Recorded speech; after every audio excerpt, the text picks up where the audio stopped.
Credit கார்டை பொறுத்தவரையும் நல்லது, ப்ரொவைடட் அதை நீங்கள் எப்படி யூஸ் பண்ணணும்னா. ஆனால் அன்ஃபார்ச்சுனேட்லி 90% ஆஃப் பீப்புளுக்கு அது எப்படி யூஸ் பண்ணுறதுன்னு தெரியாது. அப்போ அதை பற்றி நாலேஜ் தெரிஞ்சுட்டு நீங்கள் யூஸ் பண்ணணும். இல்லைங்க எனக்கு சொன்னாலும் புரியாது, எனக்கு தெரிஞ்சிக்க முடியாதுன்னா பெட்டர் ஜிபே மூலமாக நீங்கள் வந்து பே பண்ணுங்கள். அதுதான் better option. Credit card is not bad.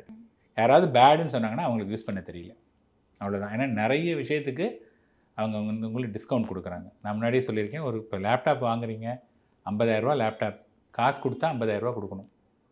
ஆனால் ஒரு பர்டிகுலர் கிரெடிட் கார்டுக்கு ஸ்வைப் பண்ணிங்கன்னா 45,000 கொடுத்தாலே போதும். புரியுதுங்களா? அப்போ வந்து அது பெனிஃபிட்டாக இல்லையா? சில கார்டில் வந்து பார்த்தீங்கன்னா மாதத்துக்கு 2 சினிமா டிக்கெட் ஃப்ரீ அப்படிங்கிறான். நீங்கள் செலவே இது பண்ண வேண்டாம், உங்களுக்கு வருது இல்லையா? ஸோ அதனால் வந்து கிரெடிட் கார்டுங்கிறது வந்து பேடு கிடையாது. அந்த எப்படி யூஸ் பண்ணுறதுன்னு தெரிஞ்சுக்கிட்டு நீங்கள் யூஸ் பண்ணிங்கன்னா அது ரொம்ப ரொம்ப யூஸ்ஃபுல்லான விஷயம்.